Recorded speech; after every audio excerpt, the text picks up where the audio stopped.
Hi, welcome to the first annual Vote Hacking Village here at DEF CON. Yeah, all right. So my name is Jake Braun. This ridiculous thing was my idea, and so somehow that landed me as the MC today. So I'll be in here all day introducing people. Welcome. And I was the White House liaison to the Department of Homeland Security. I run a small national security and cybersecurity strategy and policy consulting firm called Cambridge Global Advisors, and I teach cyber policy at the University of Chicago. So just to do some quick table setting on what we're actually trying to achieve here and kind of what we're not trying to achieve here as well before I introduce our first speakers. Let me just start by saying anybody who thinks that their machine's network or database can't be hacked is either a fool or a liar, right? I think that's actually a totally uncontroversial thing to say at a place like this. However, unfortunately, it's a pretty controversial thing to say in the election space. And by the way, because of some of the great work that this conference has done over the last 20 years, 25 years, you've got people in some of the top industries, top countries, or top companies in the world, Apple, Google, Lockheed Martin, JP Morgan, even the NSA, would never say with a straight face, we can't be hacked, we're unhackable. And by the way, 20 years ago, they were all saying the same thing that we hear today in the election industry. Oh, our machines don't never touch the internet. You know, our databases are air-gapped and backed up all the time, all this stuff. Well, now, not only, again, because of the great work DEF CON has done, not only would all these industries say that they're hackable, they would say we're probably being hacked right now successfully by multiple different actors, right? And so the goal of what we're trying to do here is not to play gotcha and show we can hack into this machine or that database or this county clerk's whatever. First of all, we already know that we can, right? The Russians have already done it, and many researchers have already done it. It's just they haven't been able to make their research public. That's not the point. The point of this is actually much greater. The point is to erase the idea of unhackability from the election industry writ large. Why is that important? Well, that's important because we are actually now under a direct existential threat to the United States from a foreign adversary who has essentially unlimited resources, Russia. And until we can get this industry to get the whole concept of unhackability out of their mind, we won't be able to begin to start securing our democracy. And so what we seek to do as this goes on year after year is help get this industry to come around and again realize that they are hackable. They will be hacked. The Russians are going to be back. Other bad guys are going to be back, and they're going to get in. And so then what do they need to do? As our friends from Verified Voting are going to talk about. They need to actually talk to each other and share threat information. They need to take the help of the hacker community in securing their networks, and they need to work with our national security apparatus in this country to help secure their networks. And by the way, you know, Google, Facebook, Apple, Lockheed Martin, JP Morgan, none of them wanted to work with the national security apparatus 20 years ago when they were first being hacked and so on. But, you know, they're sitting duck when there's a nation state after them.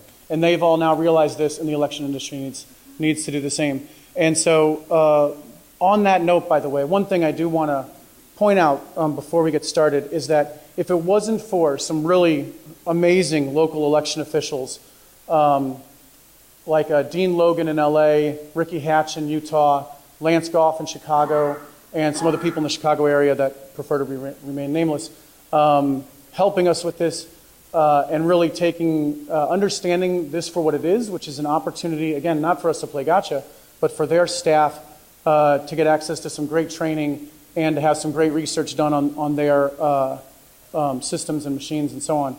None of this would have been possible. So I do want to give the election officials who helped us with this a round of applause before we get started. Okay, so without further ado, our first speakers. David Jefferson is the board chair of Verified Voting. Verified Voting has been working on this issue for well over a decade. David is a visiting computer scientist at Lawrence Livermore National Lab, where he works on supercomputing applications, but has also been active in research in this space since, for decades. In 1994, while at Digital Equipment Corporation, he oversaw development of the California election server the first web server anywhere to provide online voting information on candidates and issues. In 1995, he helped develop, in cooperation with the California Voter Foundation, the first online database of campaign finance information ever for the San Francisco municipal elections that year. And Barbara Simons is the president of Verified Voting, same organization. Barbara has been on the board of advisors of the U.S. Election Assistance Commission since 2008. She published a book called Broken Ballots that you should all read, and on voting machines that she co-authored with a guy named Douglas Jones. She also co-authored a report that led to the cancellation of Department of Defense Internet Voting Service. You done? Okay. Oh, but I have to say that she's also the former president of the Association for Computing Machinery, the largest and oldest international educational scientific society for computing professionals. All right. So, Barbara and David, please come up.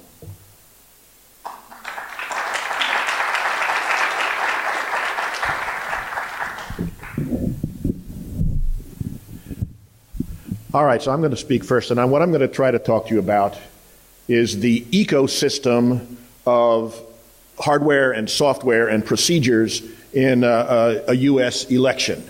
There's a lot of concentration in people's minds on the voting machines themselves. Those are the gray ones that I have in this diagram, but there's a lot more to it than that, and I want to introduce you to what it is.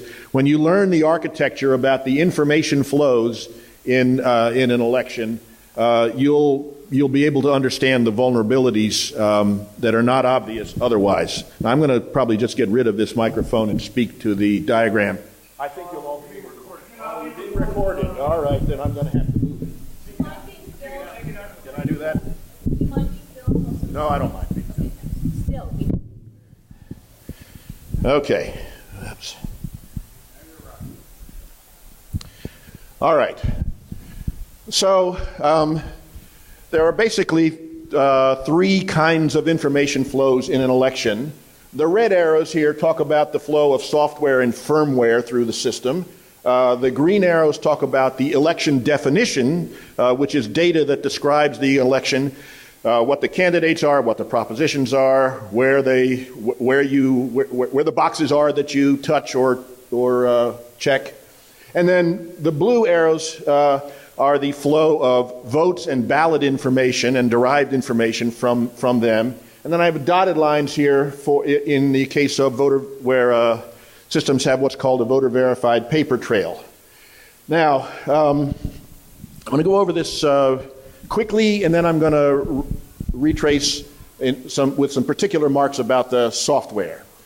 So first of all, in the top left corner, you see the vendor. The vendor is the company that both builds or contracts for the building of the voting machines themselves and also writes all of the software for the voting machines, not just the terminal voting machines where voters record their vote, but also the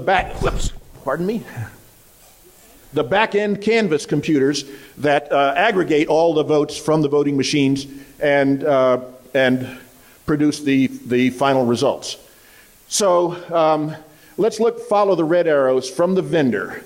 The vendor, there are very few vendors in the country, a handful, 5, 6 nationally. There are thousands of jurisdictions. So many vendors, or each vendor sells to many jurisdictions. The vendor writes the software for both the voting machines and for the canvas computers. Those are treated as a single product.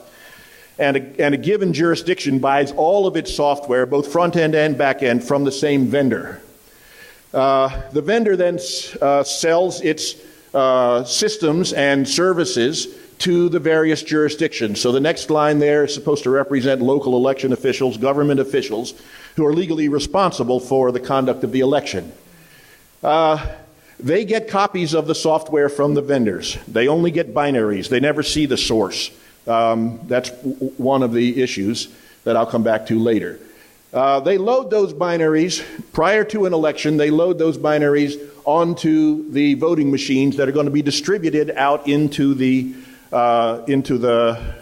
precincts in the jurisdiction. This diagram is talking about electronic voting machines, such as you have over there in the hackers forum over there. You could vary this diagram for jurisdictions that use optical scan voting systems, but for purposes of today, I'm talking about electronic voting machines. All right, so the election officials install software in all of the voting machines, and they distribute all of the voting machines to each precinct a few days before the election.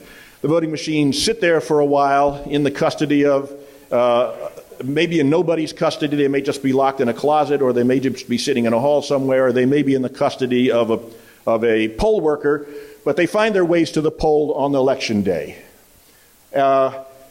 Also, the election officials install the software in the Canvas systems and the so-called election management systems.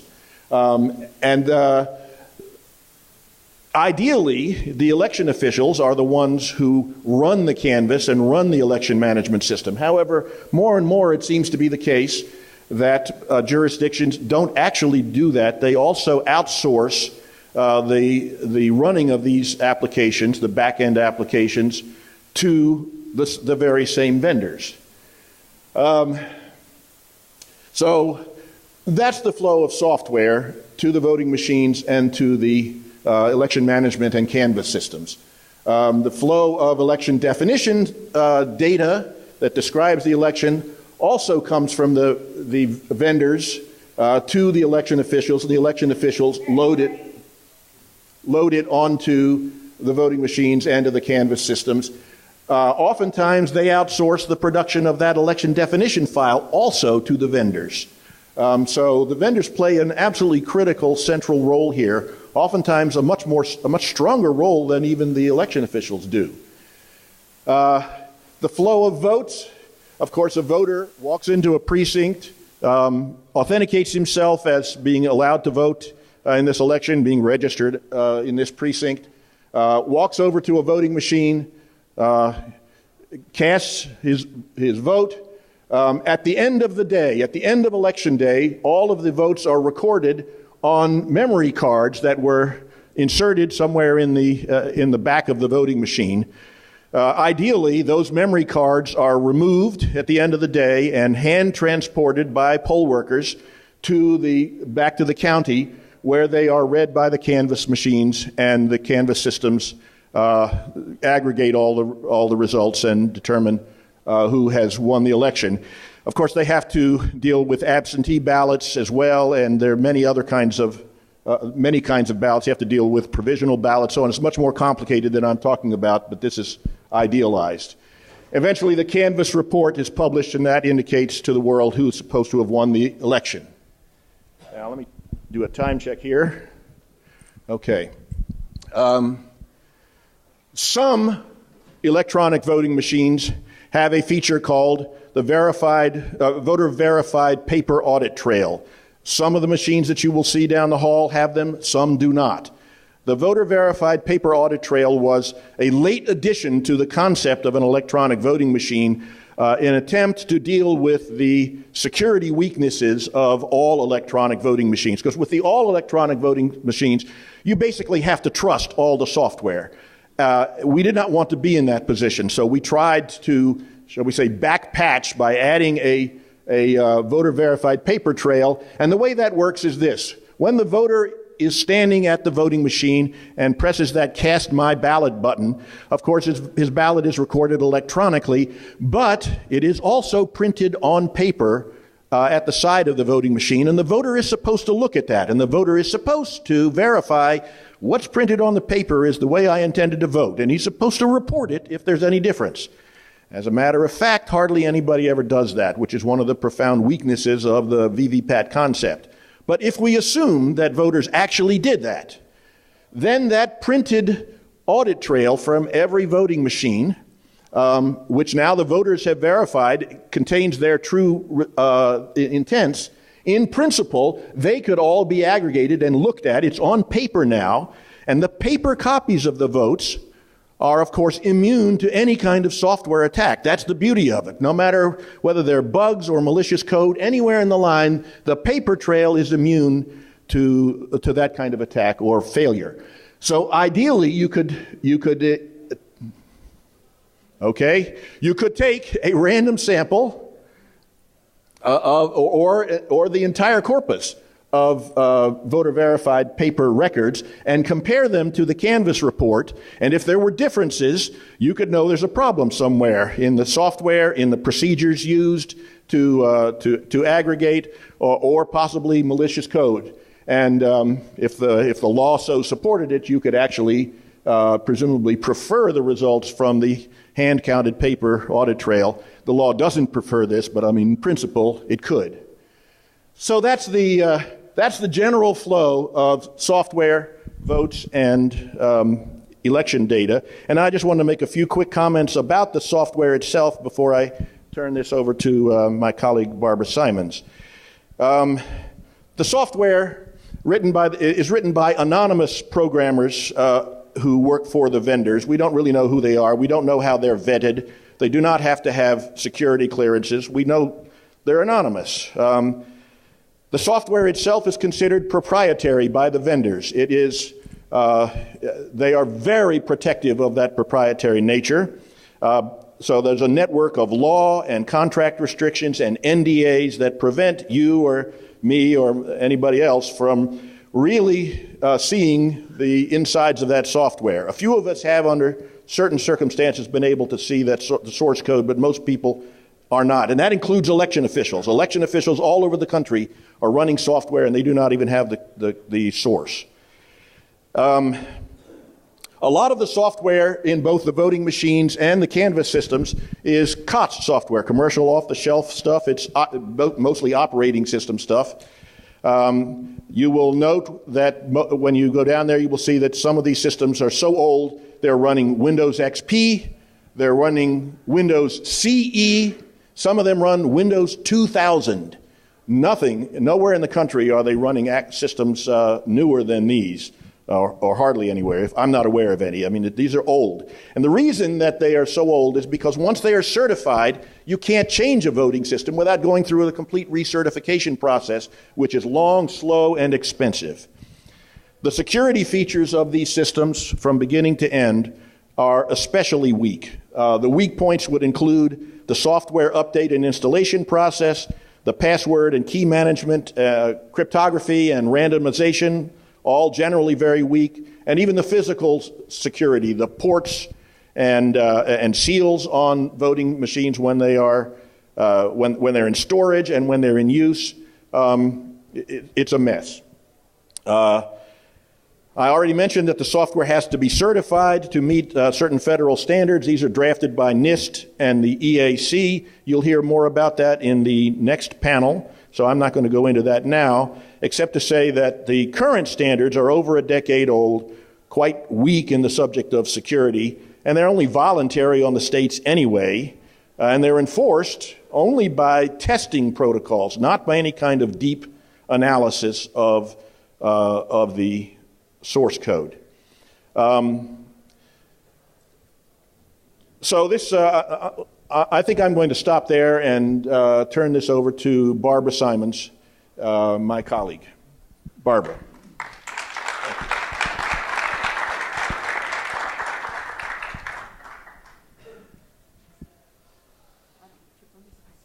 No, it's easy to trip over.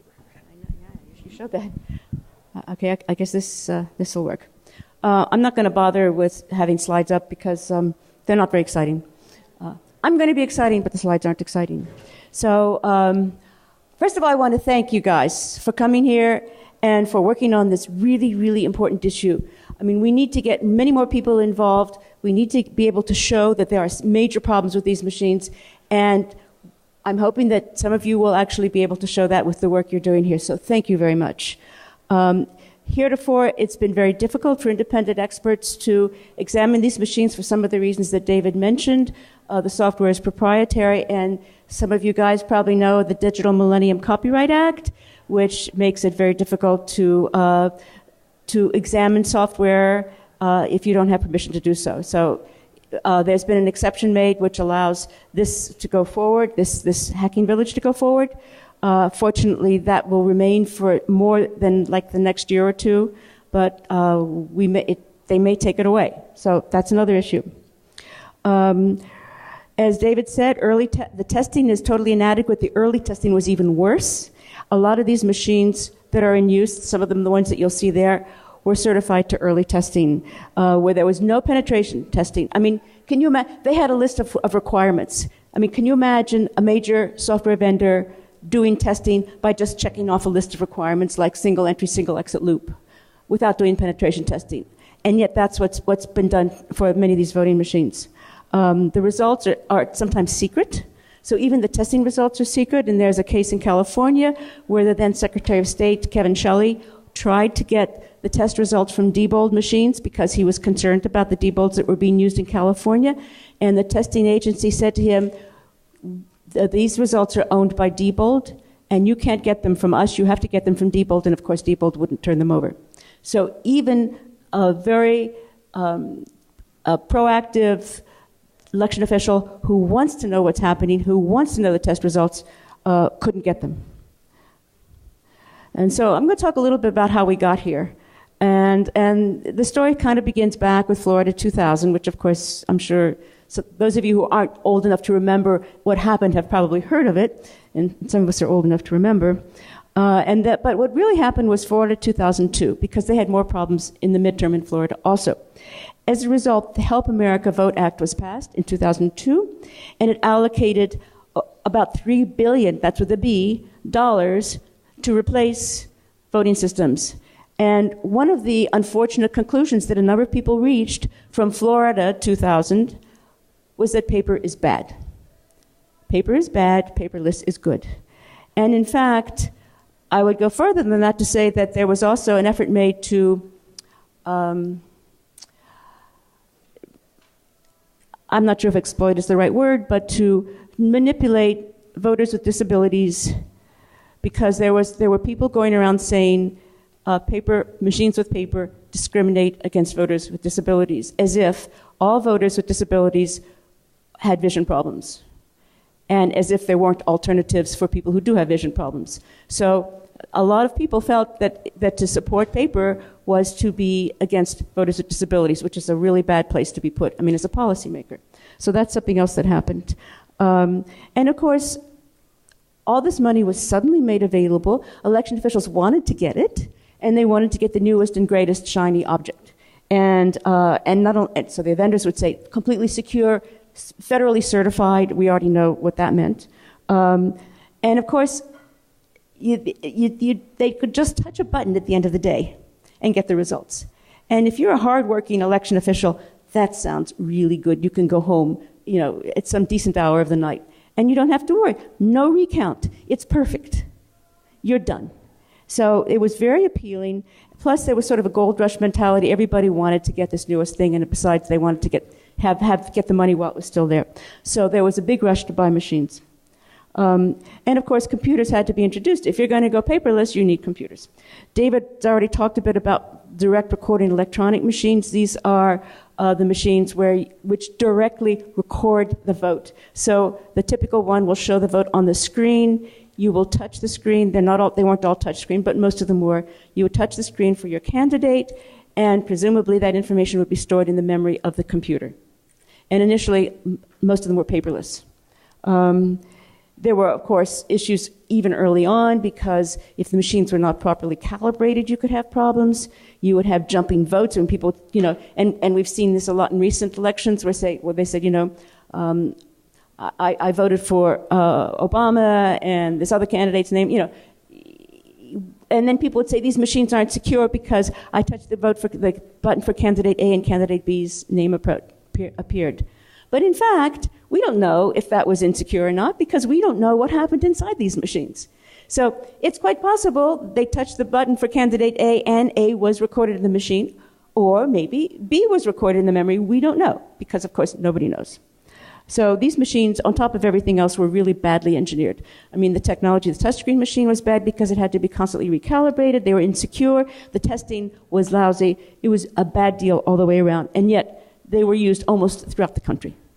In response, as David said, when the computer scientists and other people, election activists started complaining about this, there were retrofits with these voter-verified paper audit trails, which tended to be a continuous roll thermal paper. with small font that was hard to read, bad human factors. One of the major vendors recorded every single step that the voter did, which made it very hard to figure out what your final results were. People didn't look at them. And then if you did want to recount them, it was a continuous roll, which is hard to recount, thermal printed, like what you get at a gas station, which can fade in the heat. I mean, again, so really badly engineered machines were retrofitted with really bad retrofits. I mean, they were at least consistent. So there were also paper ballot systems. Typically, these are what we call upscan systems, where you have a paper ballot. In California, you connect a broken arrow to decide who you're going to, to signify who your selection is. Some places, there'll be, you fill in an oval. And then these machines are put through scanners, which, of course, have computers in them.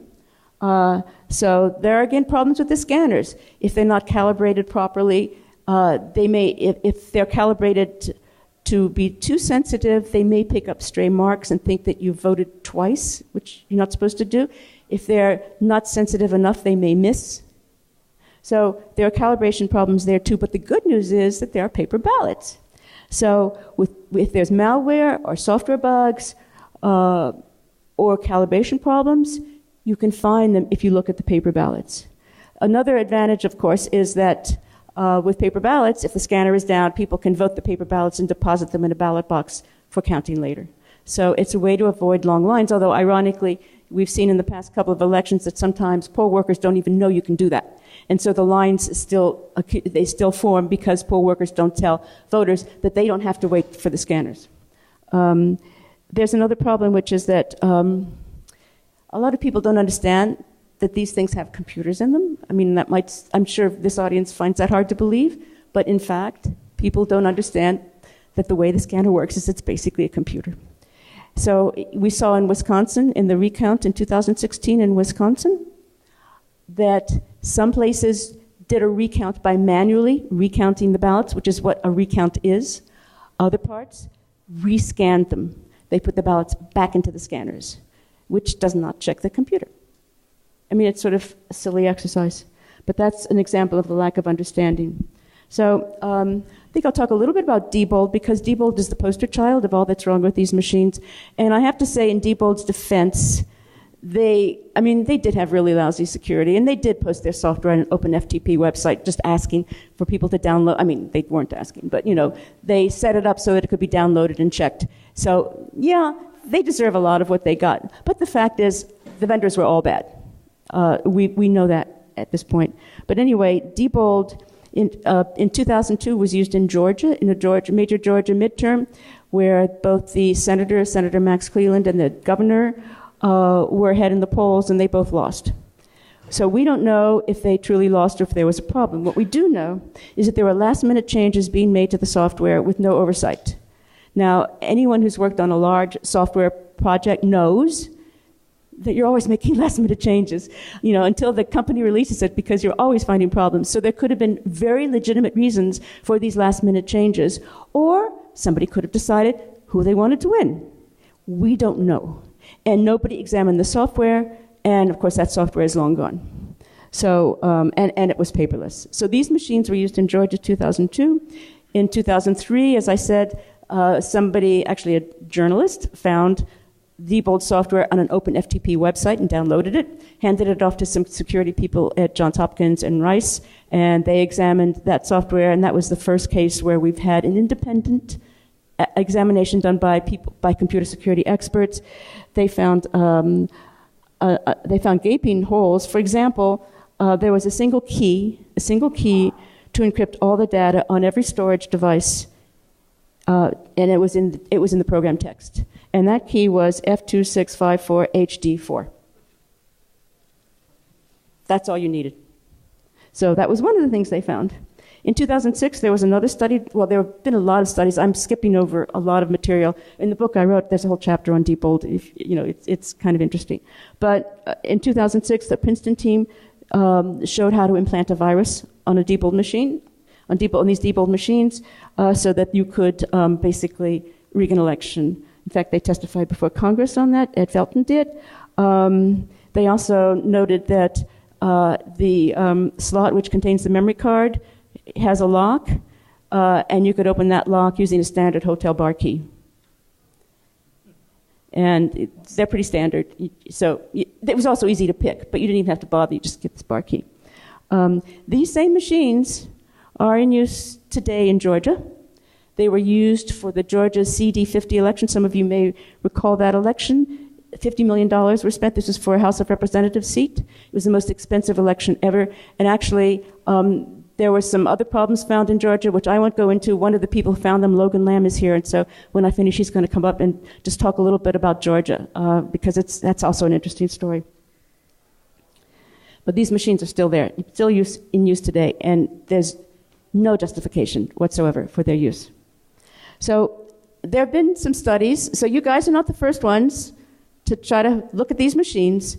There have been a couple of studies that were sponsored by secretaries of state. And David mentioned how he was able to look at something because he was involved with these studies. So in California, the Secretary of State Bowen did what was called a top-to-bottom review. And she required the vendors to produce the machines and the software and all the related material for getting an election set up. And she was only able to do that because of a court case that had happened a few years earlier with Kevin Shelley, an earlier Secretary of State who actually went to court and won. That's the only way she could get these machines. I mean, you wouldn't believe how hard it is for people to get their hands on them. So she basically went to the University of California. They put together, some folks put together a team. They examined the security, the documentation, the accessibility. It's the only time that these machines have ever been examined to see how easy they are for voters with disabilities to use. They did badly on everything. And I should mention, there's some people here, like Candace Hoke is here, who was one of the people involved with this. Matt Blaze was also. In fact, Matt Blaze had an interesting quote. We found significant deep-rooted security weaknesses in all three vendors' software. It should now be clear that the red teams were successful not because they somehow cheated, but rather because the built-in security mechanisms they were up against simply don't work properly. There was a pervasive lack of good security engineering across all three systems. So as I said, it's not just Diebold. These were two other systems as well, I believe, ES&S, and what was the third one? Was it HART? I don't know. HART Intercivic, yeah. So the red teams were able to break into all of them. That should be inspiration to you guys. The California study was validated by a subsequent study done in Ohio called the Everest study, which also again brought together really good security people. They basically found that they validated everything that was discovered in California, plus they found more problems. This was back in 2006, 2007. And some of these machines are still in use today. They were still used for the 2016 election. To my way of thinking, this is nothing short of a national scandal. In addition, many of the old machines are falling apart. David's already mentioned some of the ancient software that's on them and the fact that it's not even updated frequently, even when there are updates, because of the whole certification issue, because then they need to be recertified. So there's a catch-22 on top of everything else. If you want to be conscientious and update your software, then you've got to go through recertification, which can be expensive and time-consuming. So if you don't want to go through that, you don't update. The hardware is also failing. I mean, these machines are just literally falling apart in some cases, and some election officials are having to cannibalize other machines to keep some of the machines going. So election officials actually do want to replace these machines. I mean, this is not a case where we are fighting against election officials. The problem is there isn't money. And so that's another issue, obviously not directly related to DEF CON, but that's something we need to be concerned about. I should just mention that you've all, I'm sure, heard about the long lines in 2012 and 2016. A lot of these were caused by the DREs, the direct recording electronic machines, because unlike paper ballots, you must vote on the machine. If there are some machines that are down, or if there are long lines, a lot of people coming to the polls at the same time, you have to wait or not vote and go to work because you can't afford to spend an hour waiting in line. So the good news, I mean, Jake talked about how we are under attack, and I agree. I lose sleep over this. And I hope you will too, because we have to fix the problem. But we know how to protect ourselves against hacking. We have the solution, and it's pretty straightforward. We need paper ballots, And we need manual post-election ballot audits to check that the computers that count the paper are working correctly. If we can get that nationwide, we'll be safe from hacking of our voting systems. I mean, I'm not talking about the voter registration databases. That's a different issue. We need to take significant steps there too to protect those. But if you look at the voting technology itself, paper ballots, manual post-election ballot audits. By the way, you have to randomly select the ballots clearly, because if you don't use randomness, the bad guys will know what you're going to look at, and they won't touch it. They'll just touch the other stuff. And incidentally, a lot of people don't know what random means. Sometimes election officials will announce beforehand what they're going to, which precincts or whatever they're going to look at. That ain't random.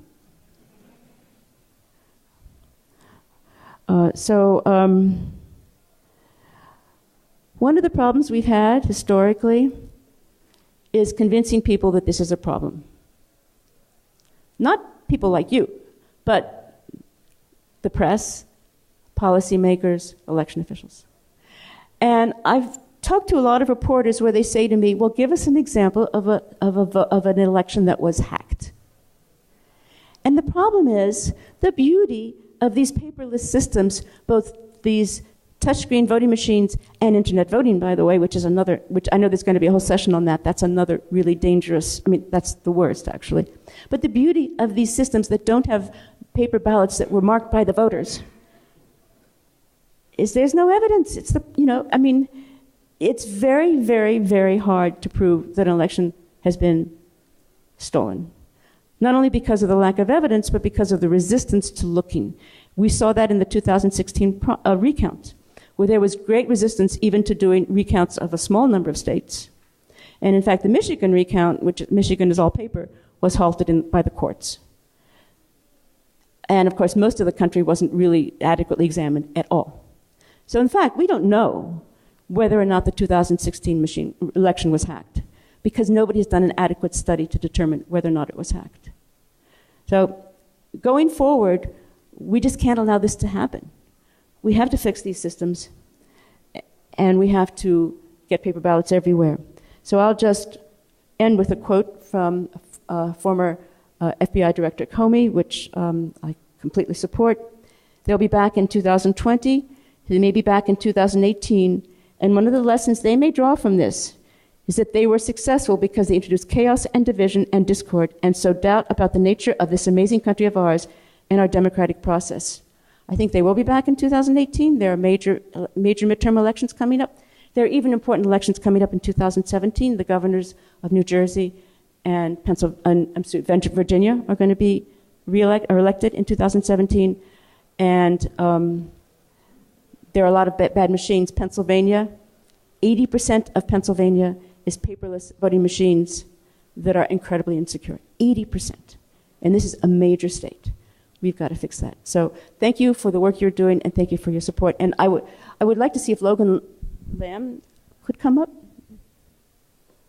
Talk about Georgia. This is Georgia.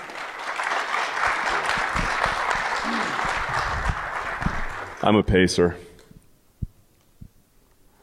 All right, cool. Hey, friends. So I'm Logan Lamb. I'm a cybersecurity researcher based out of Atlanta. I primarily do wireless cybersecurity research, but since it was election season and we all like to break things, I really, really wanted to get my hands on some voting systems. So I ended up going down to the elections office in Fulton County, and I was attempting to speak with the election supervisor, Richard Barron, I think. And I was going to say, hey, I'm a local cybersecurity researcher. I'd like to do some good work and help you guys. Well, as you can imagine, I didn't get past the secretary. So she ran my card back to Richard Barron, and then they came back to me and let me know that all of the election systems in Georgia are actually handled at Kennesaw State University by the Center for Election Systems. So immediately I thought this was kind of wacky, right? It's like, what is this university doing with all these systems?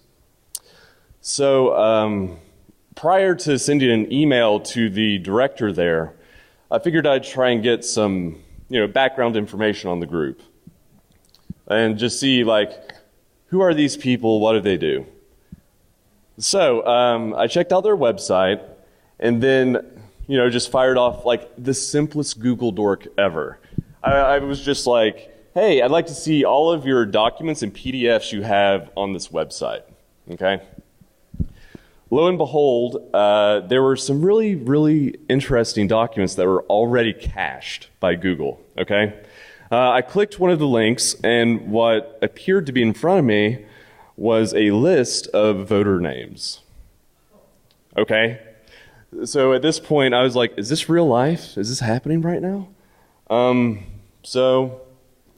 Yeah, this was just a web server. So I went up a couple directories, because it had like a directory structure in the route. And then I looked at their robots.txt, wrote a quick bash script to curl everything off recursively. And then I went to lunch. Yeah, so then I went to lunch, and when I came back and I checked to see how much data I had on my computer, I had 15 gigs worth of data, y'all. It's crazy, crazy stuff. So, amongst this 15 gigabytes worth of data, I had all of the voter registration information for everyone in Georgia, okay? So that includes names, addresses, birthdays, last 4 digits of your social, also your full driver's license number, which seems relatively innocuous, but you can actually use all that information to change people's registration with the DMV. So that's just a whole nother can of worms. Okay, what else was there? We had PDFs of election day passwords, and this seemed to be the same across all counties, okay? And there were also some GIMS databases, and to this day, I have no clue what those were doing on that server. It's just a web server. And from what I could gather, it looks like this server was being used to disseminate information to all of the counties. And there was a bulk update file, which had a bunch of voter registration information and a couple Windows binaries. The Center for Election Systems, they would actually tweet out every couple months and be like, hey, there's a new bulk update file that you all should go download and run on your systems. Well, yeah, so it looks like this hilariously insecure system was being used to disseminate information related to the election systems. Well, it keeps getting worse, actually. So this web server, it was vulnerable to Droopageddon, okay? And Droopageddon is the easiest exploit. It's easy mode. There are YouTube videos detailing how to pop boxes using Droopageddon. And this has been around since 2014, I think. And I'm pretty sure it's 2017 now. So that's no bueno.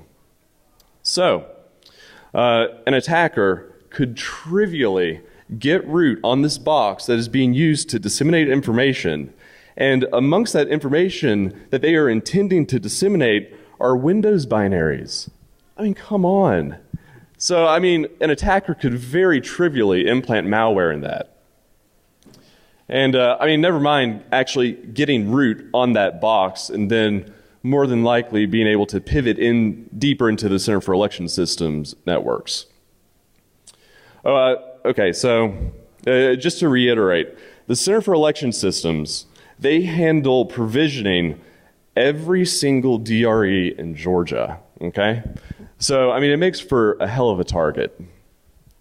And they say that their testing networks are actually, they're partitioned, segregated from whatever network that I happen to gain access to.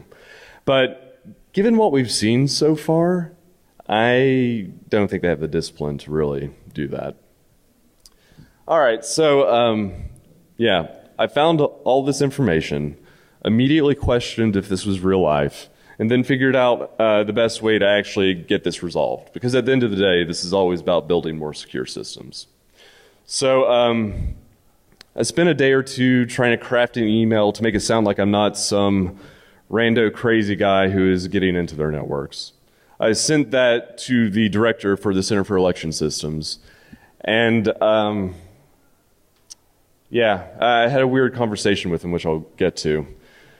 So I sent him this email, And I didn't hear a response. I didn't wait 24 hours because I was really, really concerned about this. So I ended up getting his cell phone number and giving him a call, right?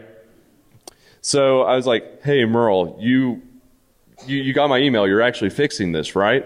And he... Oh, gotcha. Yeah, so chatted with Merle King. He assured me they were going to fix this. So at that point, I dropped it. Fast forward to March. In March, I was working on the talk I'm going to be giving tomorrow, which you all should come to, Cable Tap. And over beers, working with my buddies, I was talking to Chris Grayson, and I hadn't told him about this work previously. So he went and double-checked what I had accomplished, and they had not remediated it correctly. So then, of course, I proceeded to download everything again, right, to see if they had actually made any changes. The system was, they fixed the Drupal issue, but they were still using this server to disseminate information as recently as 2017. So he let an individual at KSU know who could actually get this issue resolved. They ended up bringing the FBI into it, and then I ended up having the feds come to my apartment unannounced, which, for those of you who haven't experienced that, I don't recommend it. It's not fun. Yeah, so chatted with the feds a bit, and yeah, as far as I know, I'm told they've actually fixed this issue now. I haven't really looked into it because the feds are unhappy with me. Yeah. Thank you, Logan. Sorry. So I don't know if anybody's moderating this, but I guess I have the mic. Yes.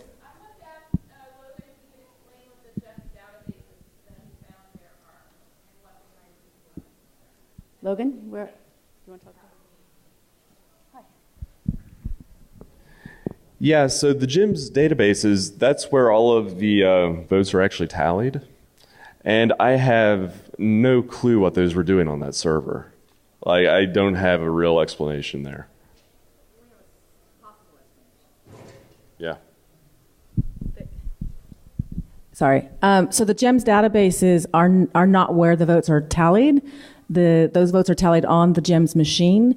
What we think this is, because we're looking at the dates of the files that were when they were uploaded, they actually come after the elections. So it's possible that those GEMS databases were tally totals that the counties then sent up to the election center after the elections. Any further questions?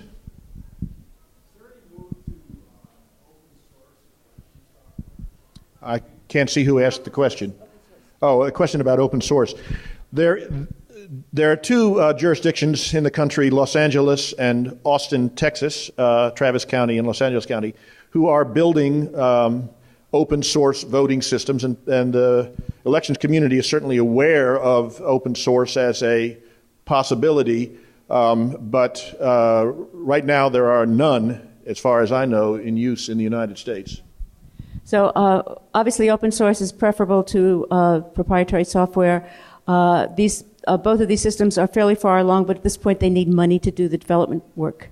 So if you know somebody who wants to invest in these systems, it would really help with replacing these machines if we had the open source systems, because they'd be cheaper. Oh, yes. My name is John Brakey, and I'm an AV, and I spent 3 weeks in Wisconsin, and I was shocked when I found that in a lot of the counties that did not hand count, that they had installed in the DS series machine like ES&S SIM cards that are built-in virtual private network. And if you could elaborate how dangerous that is or whatever, it's crazy. So this is the last question. We're going to have to. We're running over time here. So we see this a lot. We see VPNs. We see network connections that are not supposed to be there by law or by practice. We see VPNs. We see all sorts of terrible operations security practices in various jurisdictions all over the United States. I don't even think Wisconsin is the worst at all. I wish we had more time to talk about this, but we're going to have to cut this off now because the next session is going to have to start. So thank you all very much for being here.